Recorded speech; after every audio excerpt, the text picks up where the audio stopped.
This whole mess started back in middle school, where I met this girl who would later become both a close friend and the center of this whole situation. We were those typical friends who would playfully flirt but never cross any lines. You know the type. The friendship where everyone around you thinks there's something more going on, but there really isn't. Though I'll admit there were days I wished things had gone differently. Life took us in different directions when I moved away during sophomore year of high school. Fast forward to a few months ago when I randomly bumped into her at the local big box store. It felt like old times as we caught up and we exchanged numbers to keep in touch. That's when I learned she was dating this guy who worked at my old workplace. A real piece of work, as I'd soon find out. My brother, who still worked there, came to me with some disturbing news. This guy had been bragging about using my friend for a place to stay and showed my brother some private pictures of her that should never have been shared. The moment I saw those pictures my brother forwarded to me, my blood started boiling. I immediately called her and told her to come over right away, explaining that we needed to talk about something important. When she arrived at my house about 45 minutes later, she could tell something was wrong. She asked me what happened, noting how angry I looked.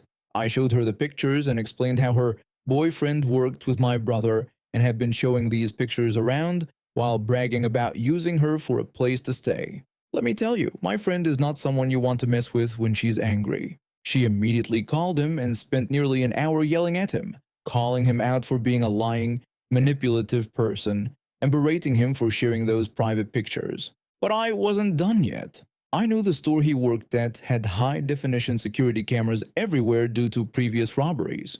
I called my old boss and reported that one of her employees was showing inappropriate pictures to other workers and possibly customers. The boss reviewed the footage and caught him not only showing the pictures, but doing other inappropriate things during his shifts. He got hit with a 3-week suspension and a massive write-up. But that wasn't even the worst of it. The state was already investigating him for missing scratch tickets worth over $300. They added unlawful distribution of inappropriate content to his charges. After a few days of thinking, my friend ended things with him. That's when he started making threats against her. Now this is where my dad comes in. He owns a local transport company, and everyone there knows and loves my friend. They were actually planning to offer her a job. The guy called for his usual weekend cab to my friend's place, not knowing what was coming. I picked him up in the cab and made an excuse about needing to stop by the station to get my phone. When we arrived, I told him there was a malfunction with the cab and asked him to wait inside while we fixed it. He walked in and saw my friend sitting at my desk, where I'd left some roses with a love you card. They were actually for my grandmother who was returning from South America. He completely lost it. The guy lunged at my friend and grabbed her by the neck. Big mistake. My dad, who's built like a professional wrestler, had him pinned to the floor in seconds. Another driver we call the Godfather dragged him outside and tied him to a pole right next to the sprinkler system. I turned it on full blast and left him there until the police arrived. Here's where it gets even better. He got released on bond and had a court date during a massive thunderstorm. He called our cab company again for a ride. Not the smartest move. The driver took extra precautions due to the flooded roads and heavy fog, making him 45 minutes late to his hearing. The judge wasn't pleased. He got charged with assault, trespassing, and they found illegal substances on him. He tried to blame me for everything, but when that didn't work, he took a deal. 5 years instead of 10 if he revealed his dealer. He got placed in a cell with someone known for teaching abusers harsh lessons. According to my friend, who works as a guard, he spent his first 2 weeks in the hospital. Now he's stuck with all the worst jobs in the yard, and nobody will help him when it's supposed to be a two-person task. Word spreads fast in prison, and last I heard, he's become the facility's least popular resident, and he's got 4.5 more years to think about his choices. I work as a security officer at one of the biggest malls in our city. I've been doing this job for about 3 years now, handling everything from shoplifters to lost children. While I've seen my fair share of troublemakers during my shifts, nothing quite prepared me for what happened last Saturday.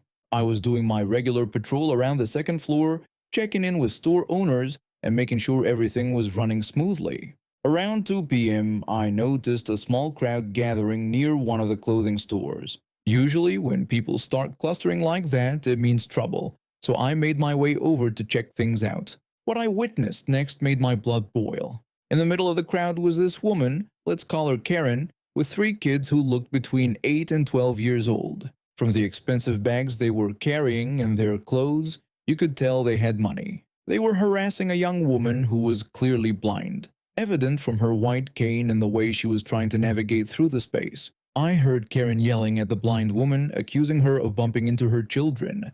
The blind woman tried to apologize, but Karen wouldn't hear it. She kept going on about how expensive their clothes were and how the blind woman could have made her kids fall. Her voice was getting louder with each word, drawing even more attention from nearby shoppers. The blind woman was visibly distressed, clutching her cane tighter.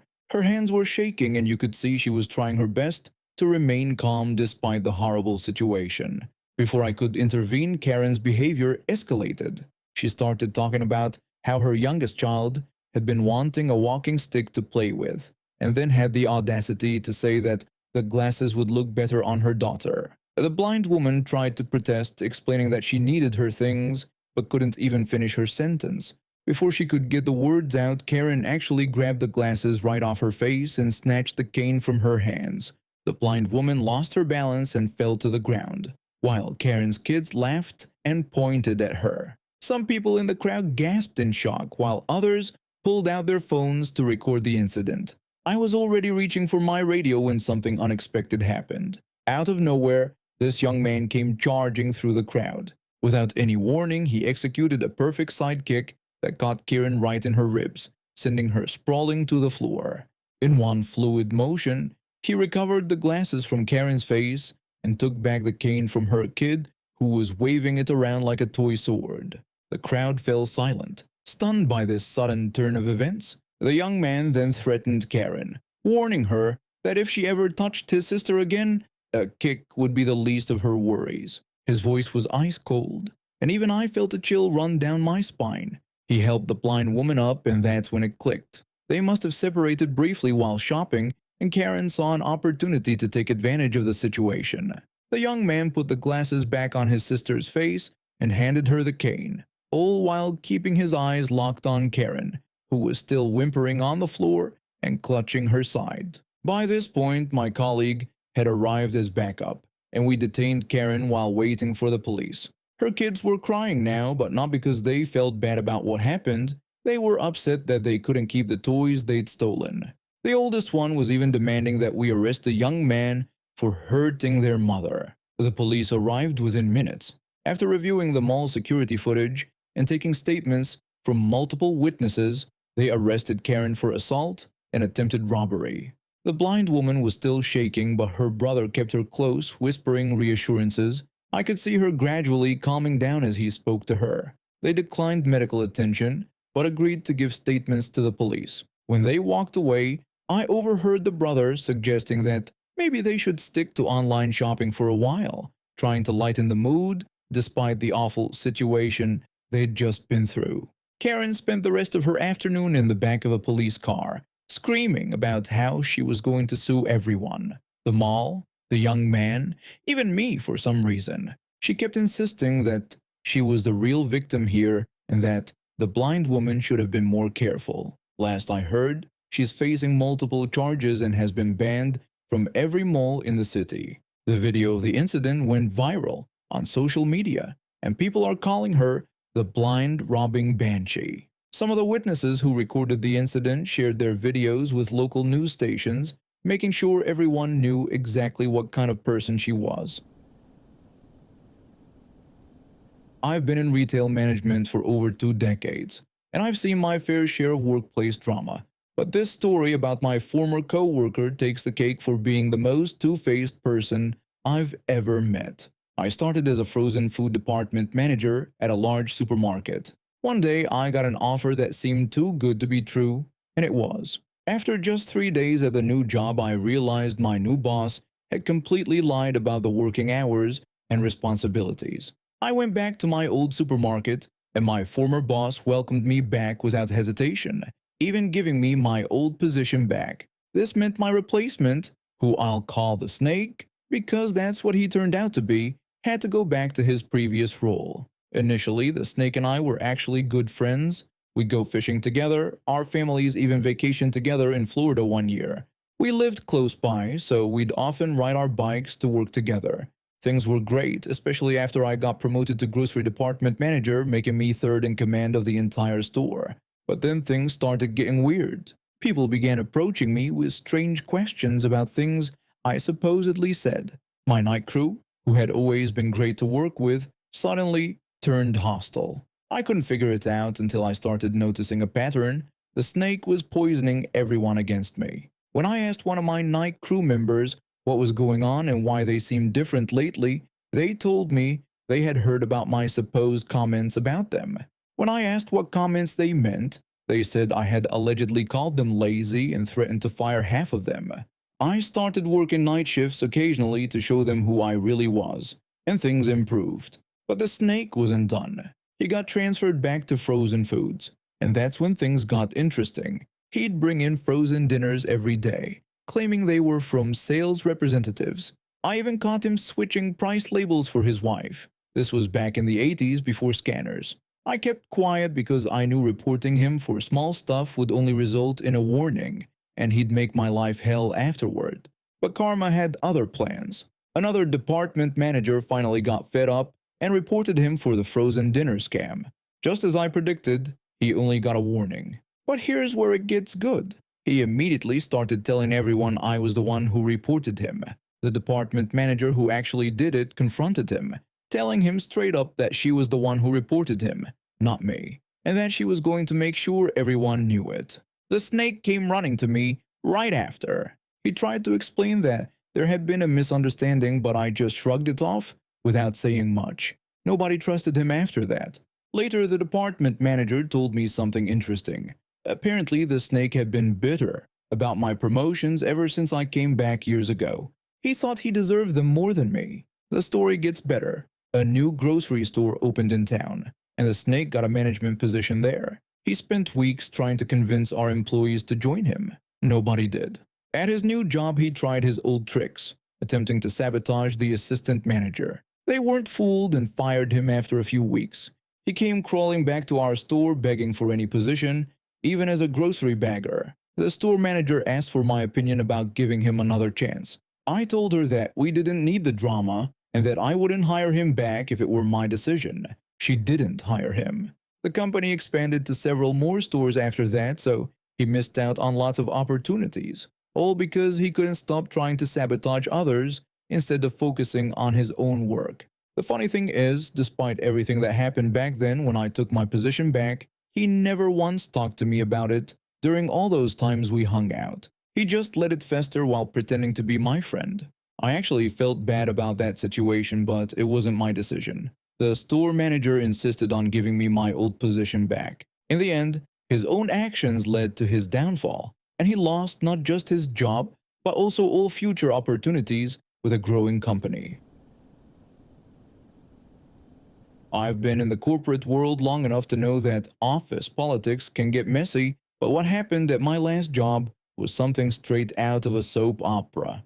Let me tell you how I turned a disappointing situation into the best career move of my life. I've been with the company for 7 years, working my way up from an entry-level position. Training new employees became my unofficial specialty. I even flew overseas to train international teams. With my education degree and 11 years of industry experience, I developed comprehensive training materials that were being used across the entire company. Training wasn't just a job for me, it was my passion. My direct supervisor, let's call him the regional manager, wasn't exactly my biggest fan. He didn't appreciate how I always stood up for the frontline employees, claiming it made me untrustworthy. But I couldn't help it, someone needed to advocate for the people actually doing the work. One day the regional manager created a new position, company trainer. It wasn't an official corporate role, but it would formalize what I'd been doing all along. Naturally, I applied. What I didn't know at the time was that the regional manager was having an affair with one of our colleagues. Instead of conducting interviews, he simply handed the position to his mistress. He didn't even have the guts to tell me himself. He had his subordinate break the news. The subordinate approached me and awkwardly told me that they had decided to go with someone else for the trainer position. When I expressed my shock about there not being any interviews, the subordinate mentioned that the regional manager wanted to FaceTime with me. During the video call, I tried to maintain my composure while asking why he couldn't spare just 25 minutes of his time to interview me, pointing out that it could have been a development opportunity. His response was infuriating. He claimed that every day was an interview and then had the audacity to suggest I was unreliable because I was taking care of my father. My blood boiled. My father has Parkinson's disease, and in 3 years, I'd only taken 2 days off for emergency room visits. 2 days. After ending the call, the subordinate noticed my anger and asked if I was okay. I assured him I was fine, but I made it clear that I planned to report this to Human Resources, find a new job, and wouldn't feel sorry about it. I added that if I ever came back to the company, it would be to take over the regional manager's office. That night, I updated my resume and started applying for jobs. Within weeks, I had an offer that doubled my salary. But I wasn't done yet. During my 2-week notice period, I orchestrated my revenge. First, I gathered 4 other employees who had witnessed or experienced inappropriate behavior from the regional manager. Together, we filed a joint complaint to Human Resources about his affair with our colleague and its impact on workplace dynamics. Then, I systematically removed all my intellectual property from the shared system. Every training document, every slideshow, and the entire 15-day new hire course I created, gone. They were my materials, created using my expertise and education. The company had never bothered to formalize ownership of these documents, so technically they belonged to me. The dominoes fell exactly as I'd planned. The regional manager was escorted off company property and terminated. His mistress, who had 0 training experience, couldn't perform the trainer role without my materials. The position was eventually eliminated entirely. I just submitted my application for the regional manager's old position. The irony isn't lost on me. If he had just given me those 25 minutes for an interview, none of this would have happened. But I guess he has plenty of free time for interviews now. I'm making twice the money working at a company that values my contributions, and my dad's care hasn't suffered one bit. Meanwhile, my old boss lost his job, his reputation, and his office affair, all because he couldn't spare 25 minutes of his precious time.